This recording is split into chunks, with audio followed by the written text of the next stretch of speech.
વલસાડના કેવાડા ગામ ખાતે આહિરવાસમાં કંપનીને લઈને જે વિવાદ હતો એ આપણે સૌ કોઈ જોયું ને આજ રોજ કેવાડા ગામના કેટલાક રહીશો આવ્યા છે કલેક્ટર કચેરી, એમની સાથે વાત કરીશું. જી, આપનું નામ? મનોજભાઈ. મનોજભાઈ, શું કહેશો? ગામમાં અમે લોકો આવ્યા હતા અને આપ સૌની જે રજૂઆત હતી કંપની બાબતે, શું માંગ છે આપની? બેન, અત્યારે હાલમાં જે એટલી કન્ડિશન ખરાબ છે કે પૂછો મત. અમને આ ખબર જ નહીં હતી પહેલી વસ્તુ કે આ ભાઈ આવી રીતનું કૃત્ય કરે.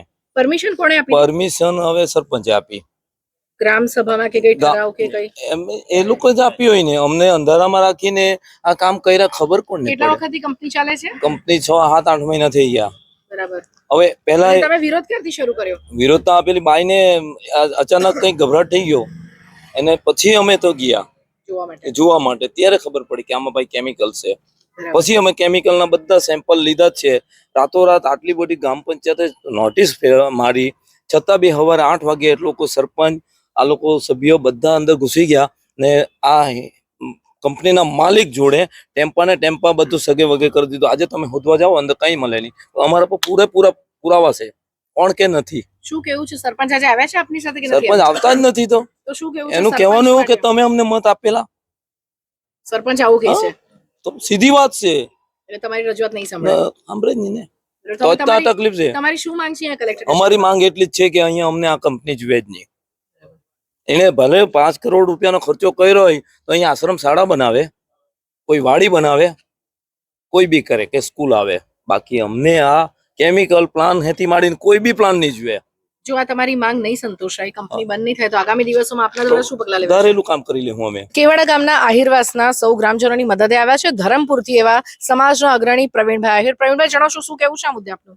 એના મુદ્દા 2 દિવસથી આપના જ મીડિયાના માધ્યમથી અમે ખબર પડી હતી. પછી ગામજનોનો સંપર્ક કર્યો, એમને હકીકત જાણી ત્યારે ખબર પડી કે આજે કંપનીના માલિકે શરૂઆતની અંદર ગામજનોને વિશ્વાસમાં એટલું કીધું હતું કે હું અહીંયા ગૌશાળા ચાલુ કરવાનો છું અને એની ઉપર આ ઘાસ ચારવા માટે આટલા પિલરો મોટા મોટા બનાવશે એવી વાતો કરી હતી. પણ જ્યારે આજે ઘટના બની, ભાઈએ કીધું કે હમણાં એકાદ છોકરીને કઈ કેમિકલના લીધે ચક્કર આવે, તે લોકો તપાસ કરી ત્યારે ખબર કે આમાં કેમિકલ પણ LED બલ્બ બનાવવામાં જે લોકો મટીરિયલ વાપરે એ સીધું કેમિકલ હોય છે. અને આ એની બેન દુઃખની વાત એ છે કે જે કંપની બની છે એની લગોલગ અમારા આહિર સમાજને બધાને ઘર આવેલા છે.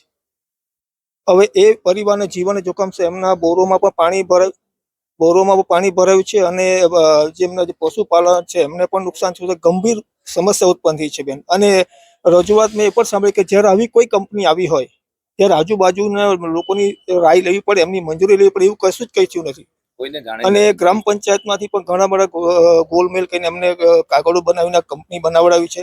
એટલે બેન, આ દુઃખદ ઘટના છે. અમારા આહિર સમાજને આ પરિવારો જ્યારે કોઈ વિસ્ફોટ થાય ને બેન તો આ ઘરો તમામ લોકો નજીક છે. લોકોને 24 કલાક જીવનો જોખમ ઉત્પન્ન થયું છે. મારી તંત્રને અને અહીંયા અમારી કુળદેવી માતાનું મંદિર આવેલું છે, એમના માટે પણ એમના જે કંપનીના માલિકો દ્વારા એવું કહેવામાં આવ્યું કે આ તમારું રસ્તામાં નડશે, મંદિર ઉખાડીને ફેંકી દો. તમારો રસ્તો અહીંથી કાઢો. તમારો રસ્તો બેન યોગ્ય નથી, મંદિર ઉખાડી ફેંકવાની વાત અમારા માટે યોગ્ય નથી બેન.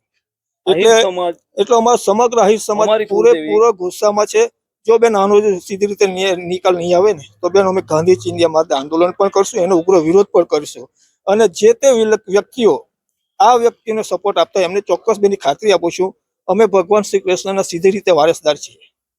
અમને બેન વાંસળી વગાડતા પણ આવડે છે અને ચક્ર ચલાવતા પણ આવડે છે બેન. પણ જ્યાં સુધી સાનમાં સમજી જાય.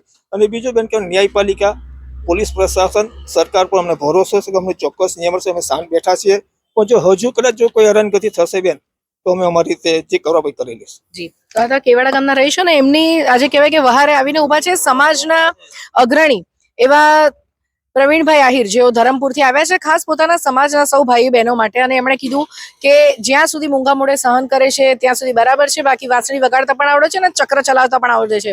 ત્યારે દર્શક મિત્રો, એમની જે માંગ છે કે કંપની ગામમાંથી આહિરવાસમાંથી દૂર થવી જોઈએ, એમની સમસ્યાનો શું ઉકેલ આવે છે આપણે જોવું રહ્યું. દિશા દેસાઈ, દિશા ન્યૂઝ, વલસાડ.